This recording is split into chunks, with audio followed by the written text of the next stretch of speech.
To illustrate my thoughts about racking, I'd like to start by telling an interesting story.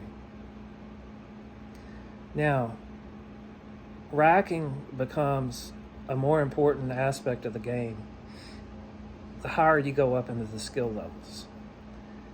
And one of the highest skill level tournaments I can think of that wasn't a WNT event, like a matchroom event, was the White Diamonds 9-ball tournament that they used to hold, I believe it was twice a year, at least once a year, in Lafayette, Louisiana.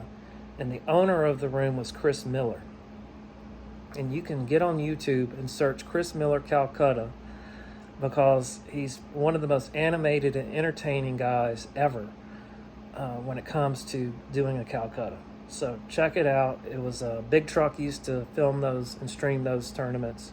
A lot of entertainment value just in watching the Calcutta. So what made this tournament special is the Calcutta money was high, the field was big enough, and the entry fee was high enough that the prize fund was high. It was one of the better paying tournaments at any level in the country while they were doing it. And they did it through all of the 2000s and most of the 2010s, but from what I understand, Chris is currently not doing that tournament. But anyway, it was 9-ball. The games were played on the Valley Bar Box, and it would draw all of the bar box specialists throughout the country. A lot of guys would come down from Oklahoma to play in it. Now, all of these guys can run out. Super strong field, super deep field. If you got deep in that field, you had accomplished something.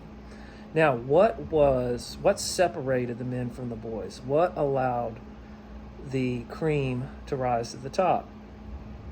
Of course, that's the break. You have a lot of great breakers. So what would separate the great breakers from each other? And that would be the rack. How the balls were racked. Was it a tight rack? Would they pattern rack? Would they leave gaps in balls to ensure that the wing ball would go into the corner, or that the one would track towards the side with a lot of reliability? Racking was a huge component of that game. Now, before, and this is an important distinction, this tournament was done with standard racks. So it allowed for people who were deemed as rack mechanics to work their magic. One professional player that always had a reputation for being a rack mechanic was Corey Deuel. He probably knows more about racking than any other player that I can think of in the history of the game. If you can think of someone else, or if you disagree with that statement, please leave a comment in the comment section. So there was one player who I'm not going to out here. I'm not about embarrassing people or, exposing people. But there was one player who was getting really heated about the racking. He actually won the tournament, but then he was banned from the tournament because of the degree to which he argued with the tournament director. So racking that was a heated, contentious thing with that tournament. Racking when you're not racking your own, or even when you're racking your own, can become a heated topic when there's a lot of money involved, when it's a money match. So that's always been a point of contention. Now, in the modern game with the Magic Rack and with rack templates, really a lot of that has been alleviated. And the pro tournaments also do what they can to limit or eliminate pattern racking. So with the professional tournaments, a lot's been done to try to mitigate any nonsense with racking. Now, when it comes to playing in a tournament or playing in a league, I did play in an APA league for a while. I say a while, it was like one session. And when it was time to play a 9-ball match, how good I did that night depended on the break. And then a lot of how well I broke depended on how well my opponent was racking me.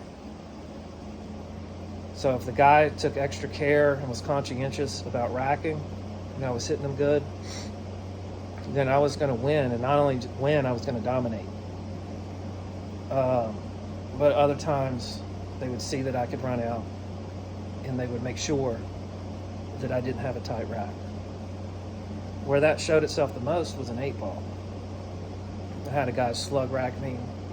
Still won the match, but he was slug racking me.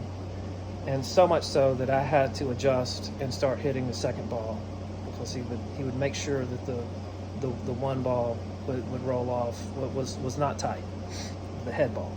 Anyway,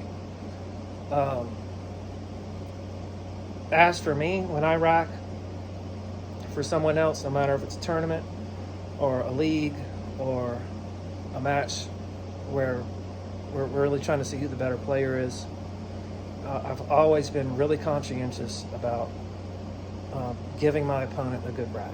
That's just my own personal standard of sportsmanship, is to not try to manipulate the game or to frustrate my opponent by providing a poor rack.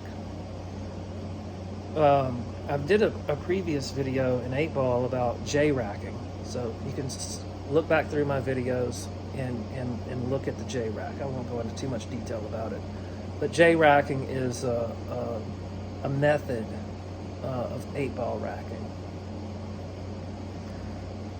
Some other thoughts that I have about it is that I'm the type of person that enjoys limited innings in a game. If I don't run out, I like to see my opponent run out, especially if we're just doing it for recreation. So that's another reason why I've always liked racking, providing a decent rack. The next thought that I have is that I've never liked those stickers that are on the table, because it takes extra care if you're going to rack that front ball tightly. That sticker for me has always been a point of frustration. Now, the reasoning for having that sticker there is that a divot doesn't develop in a cloth. But for me, on my own table, if you see videos of the table that I have now, I've never put a sticker on. Because why create a malformation in the playing surface to protect yourself from having a malformation in the playing surface? I would just rather not deal with it. So I've always just put a dot with a Sharpie on my table, so I know where to put that head ball. Some other things that's been done recently is at the Texas Open, they rack the 9 and they put it on the spot to try to limit, the one going into the side and then the wing ball is going into the corner. But now they've developed that cut break, and that cut break, they can still make balls. So every time they fix something, you're more knowledgeable and imaginative players figure it out, and then the word spreads. But never underestimate the value and the importance of the rack in the outcome of games, especially in matches, especially when one or both players are higher level players. So if you're just coming up in the game, educate yourself on racking and don't underestimate its value. So that's all I have. I'd like to hear your input on racking, your experience with it. I always like to have a conversation. Hope you're having a great day. I'm having another great day. See you in the next video.